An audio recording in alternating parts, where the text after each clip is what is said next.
Hello, my name is Katharine Alter. I'm a senior research clinician and a physical medicine and rehabilitation specialist at the National Institutes of Health in Bethesda, Maryland in the United States. Thanks to Dr. DeCastro for inviting me to be part of this program. And today I'll be discussing the functional and ultrasound anatomy of the cervical and cranial region or head and neck region for botulinum toxin chemodenervation procedures. The following are my disclosures. And in this program, I'll briefly discuss cervical dystonia and some anatomical and ultrasound caveats related to using ultrasound for chemodenervation or botulinum toxin injections, and discuss pattern recognition as it relates to both cervical dystonia or other conditions affecting the head and neck, and also for ultrasound anatomy. When we think about chemodenervation procedures, we treat a wide variety of conditions that involve the head and neck, including dystonias, upper motor neuron syndromes, bruxism, sialorrhea, and congenital torticolis. But because of the length of this program today, I'm really only going to focus on one condition, which is cervical dystonia, which is a form of focal dystonia. So cervical dystonia is a condition that involves involuntary muscle contractions that lead to abnormal postures, movements, or both. The movements can either be sustained or they can be intermittent. And in cervical dystonia, as opposed to limb dystonias, it's the cervical or cranial region that's involved. And for other conditions, not so much for cervical dystonia, these conditions can be task specific for a focal dystonia, for instance, writer's cramp or musician's dystonia. In cervical dystonia, particularly, patients may present with a sensory trick or a gest antagoniste, where some type of sensory feedback, for instance, in this woman, touching her ear reduces the dystonic movements in her neck. This isn't a mechanical effect, this is a purely sensory feedback effect.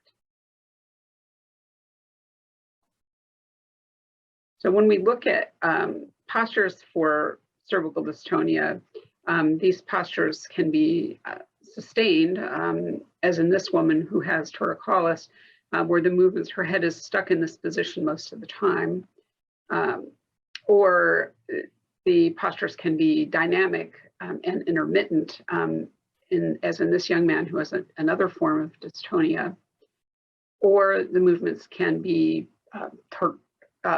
tremulous, have a dystonic tremor effect, as in this man who has torticolis, but also a prominent tremor of his head. When we talk about anatomy, and we're going to focus on anatomy, functional anatomy, and cross-sectional anatomy for a bit.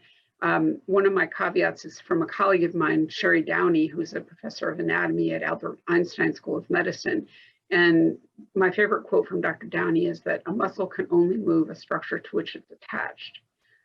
And this is a really key statement for determining what muscles may be contributing to a patient's problem with cervical dystonia.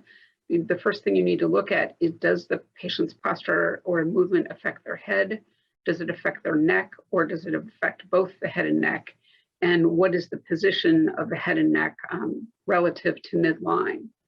The beginning of identifying which muscles you might inject with botulinum toxin really starts with identifying this posture.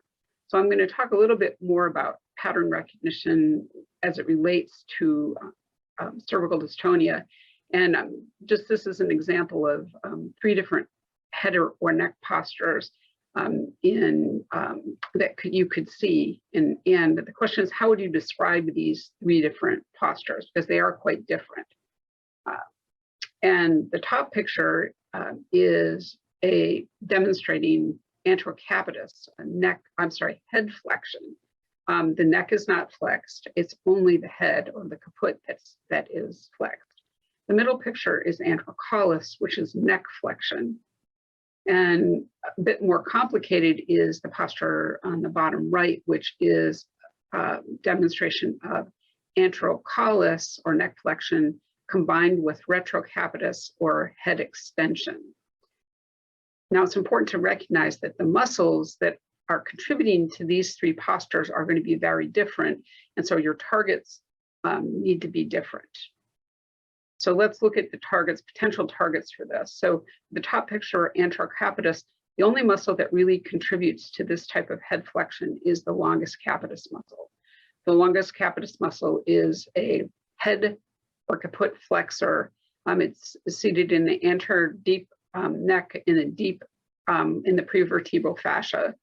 And the middle picture, Torticolis or neck flexion, can be caused by a number of muscles, including the longus colli muscle or the anterior middle scalene muscles are the predominant muscles that are involved with neck flexion. Whereas in the last or the bottom picture, where the patient has neck flexion and head extension, the primary muscle responsible for this is bilateral action of the sternocleidomastoid. The sternocleidomastoid inserts posterior to the mastoid and therefore the axis of rotation of the head, so it flexes the neck and extends the head simultaneously. You could also see involvement because of this of neck flexion. The scalenes could also be involved in this posture. So the most common postures that we see are torticolis or lateral rotation or torticaput. Again, you have to look, is it the head or is it the neck that's rotated?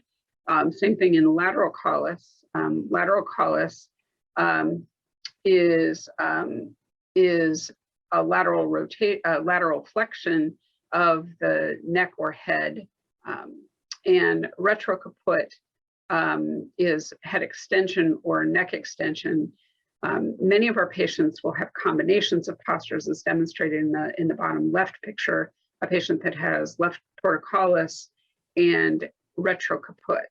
So it's a complex pattern. Probably the most complex pattern that we treat or see are patients with lateral shift, where the neck and head are in different positions relative to the trunk. So going back to craniocervical anatomy, and I'm going to move my video around just to keep it out of the way here, is that when you look at anatomy for the head and neck region and for chemodenervation procedures, chemodenervation procedures in the head or neck are the most complicated injections that I perform. And that's because of the regional anatomy. You've got nerves, large vessels, the roots and trunks of the brachial plexus and peripheral nerve branches, as well as other vital organs, including glands, the airway and esophagus, all that are in the region of interest and near or approximate to the muscles that you may be injecting. The second reason, or probably another reason, that the cervical region is so complicated is because of the neck anatomy itself. The neck and the head have 6 degrees of freedom of movement, and there are actually 78 muscles that are arranged in 19 groups that may be affecting the postures or the movements that you see.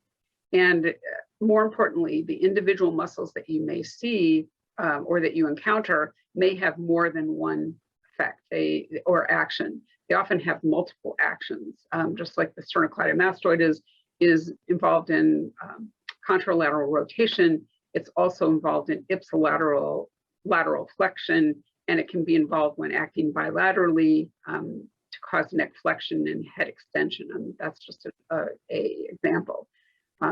So when we look at the observed postures, again, this is pattern recognition. You're recognizing whether it's the head or it's the neck and the relative position of the head and neck. The other next aspect that we have to look at is which muscles may be contributing to this. And what we know is that the same posture that you see could be in one patient caused by ipsilateral muscle activation, or in another patient it may be contralateral, or even bilateral activity. So you really need to carefully ascertain which muscles may be contributing to the patient's posture. In addition to the dystonic activity, another layer on cervical dystonia is that muscles can also be active to compensate or resist the dystonic movements. And that's why it's so key that you understand which muscles may be contributing and which muscles may be compensating for the dystonic posture when you're considering injection. And the successful treatment really does require that you identify which muscles are responsible, actively recruiting and contributing to the posture while avoiding any compensatory muscles, and also avoiding all of these vital structures that are on the path of your needle to the target muscle. And we know that placing the injectate within the target muscle and avoiding these structures is going to reduce adverse events related to botulinum toxins in this region, including bleeding, hematomas, dysphagia, and other problems. When we talk about muscle action, I've already said that muscles can have ipsilateral or contralateral actions on the head or neck, but muscles should be divided into one of three different categories: prime movers, secondary movers or muscles, and the synergist muscles. And the primary movers are the muscles that have its primary action, it's the primary force driving a specific movement. For instance, in head or neck extension, it's going to be either the splenius, cervicis, or capitis that's responsible primarily for head and neck extension. But the splenius, cervicis, or capitis also has a secondary action, which is lateral flexion of the head or neck. And there are other muscles that are synergists. These are muscles that stabilize the neck or the head while other muscles are contracting. And those synergist muscles may be active if you're using EMG to target for botulinum toxin injections. It's key to understand that these synergist muscles may not be involved in the posture, but may be involved in stabilizing or compensating. So when we're talking about guidance for botulinum toxin injections, the question is, what are the primary guidance methods? And I always start with anatomic guidance, because anatomy and your knowledge of functional, cross-sectional, and gross anatomy is the key and the building block upon which any type of supplemental or instrumented guidance is added. And without an extensive knowledge of functional, cross-sectional anatomy, none of the other instrumented guidance techniques, such as EMG or electrical stimulation, or particularly ultrasound. If you don't know anatomy, ultrasound is not really going to help you localize a muscle. So this extensive knowledge is the foundation upon which everything else is built. When we use ultrasound for chemodenervation and muscle or structure identification, there's a number of reasons why we use ultrasound. One is that it quickly identifies the muscle targets and non-muscle targets. For instance, in the bottom picture is the x-axis view of the parotid gland. And for instance, there's no other than palpation, there's no other supplemental guidance besides ultrasound that can really help you localize the salivary gland. And when you're looking at ultrasound for muscle injections, the ultrasound provides you information about the depth and thickness of the target, how big is the muscle, but also the safe path to the target and avoiding structures like the brachial plexus or peripheral nerves that might be adjacent to your muscle that you may be injecting, or vascular structures.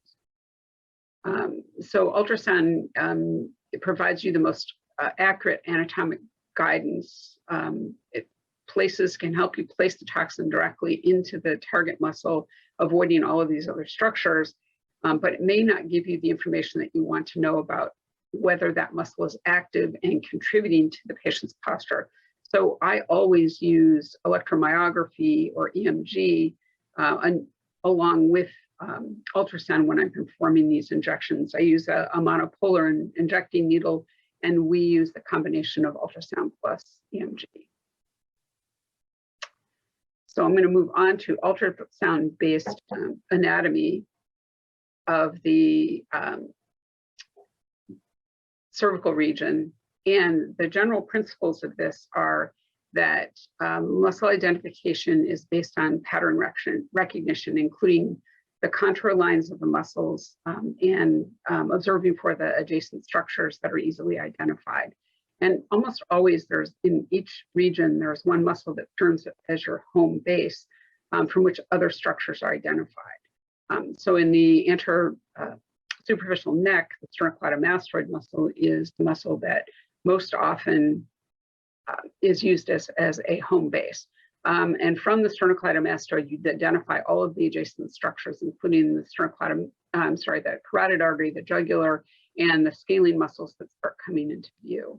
You also can look for bones, vessels, glands, and other muscles. Ultrasound is also another great feature of ultrasound is you can use passive and active range of motion to assist in muscle identification, and that's particularly useful when you're doing limb injections. So if we move on to specific patterns of cervical dystonia, and we're looking at torticollis or torticaput, the primary movers are going to be the sternocleidomastoid muscle contralaterally, and the ipsilateral splenius capitis or cervicis, and if it's head rotation, torticaput, the oblique capitis inferioris, one of the suboccipital muscles, is a key muscle to consider injecting. Of interest, secondary movers are the contralateral semispinalis capitis or cervicis. Because of its angulation of the fibers, it's actually a contralateral rotator. So may be involved in torticollis or torticaput. And ipsilaterally, for patients with neck torticollis, the scalenes or levator scapulae could be involved. And this is a home base view of the sternocleidomastoid muscle. And if you look here, you can see the sternocleidomastoid muscle and the carotid artery and jugular, which is compressed, and other deeper structures that I'm not going to identify right now. This video on the right is my video for sort of explains why ultrasound is so important. This was not me doing the injection. I happened to be holding the ultrasound transducer and teaching at a program, and someone else was injecting. And they were using electromyography or EMG guidance. And sorry, my video went.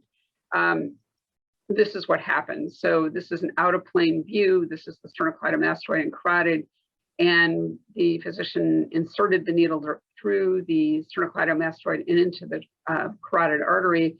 I was able to ask them to withdraw the needle, and we relocated the injection to another location within the muscle.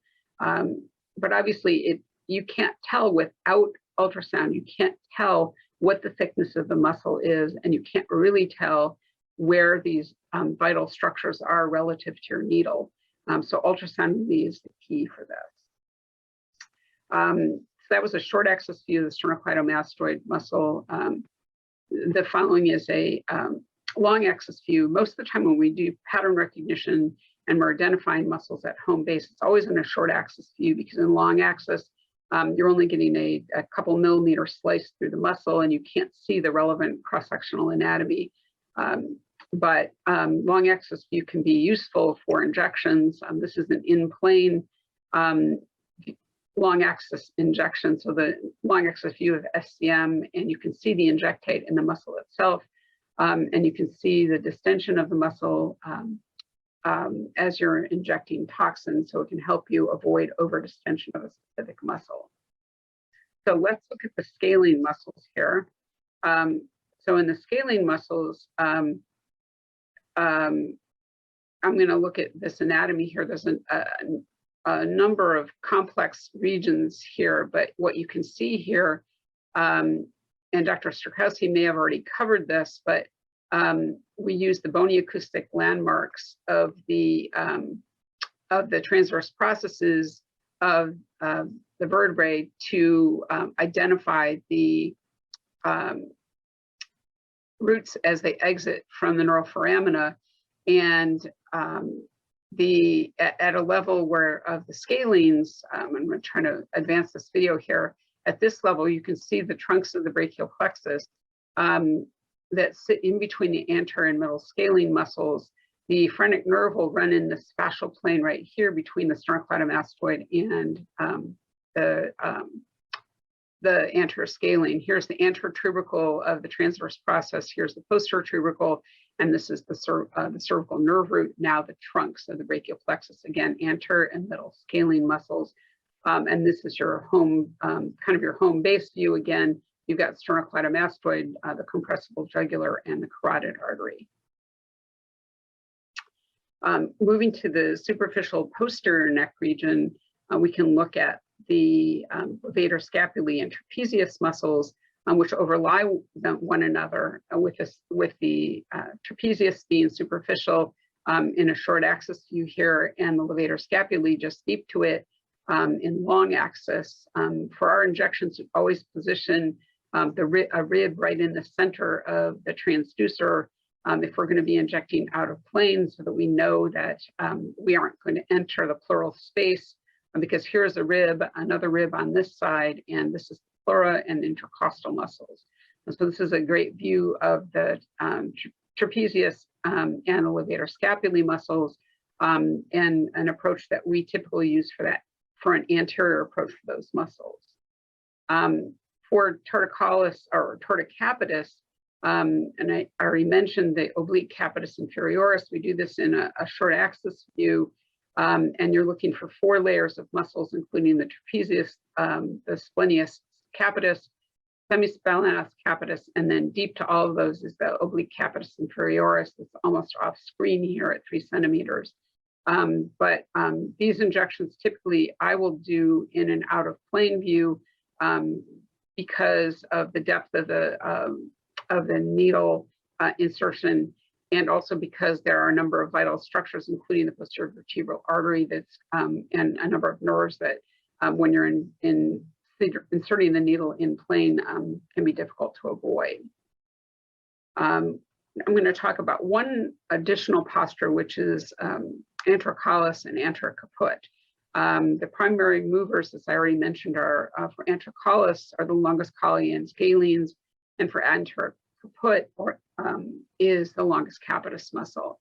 And so if you have a patient that has anterior collis but also retrocapitis, we discussed this at sternocleidomastoid.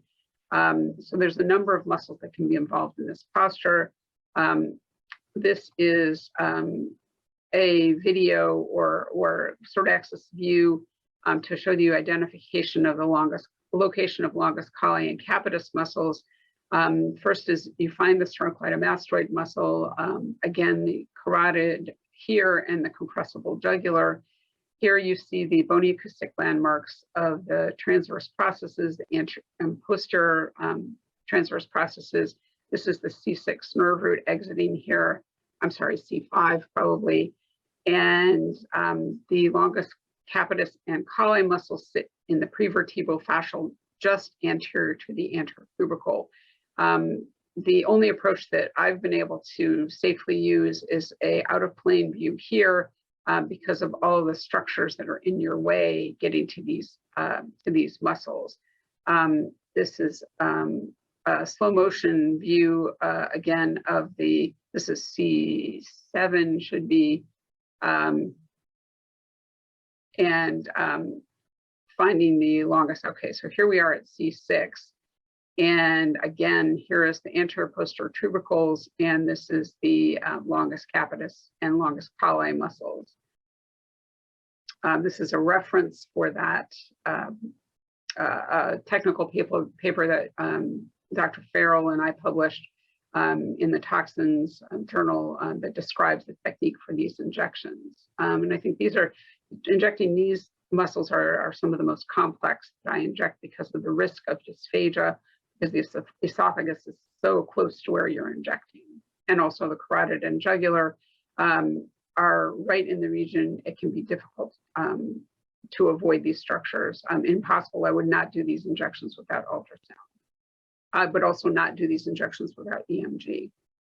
When we look at lateral caput or lateral collis, neck lateral flexion, again, the involvement can be the scalene muscles for lateral neck flexion and the levator scapulae and other muscles for lateral caput.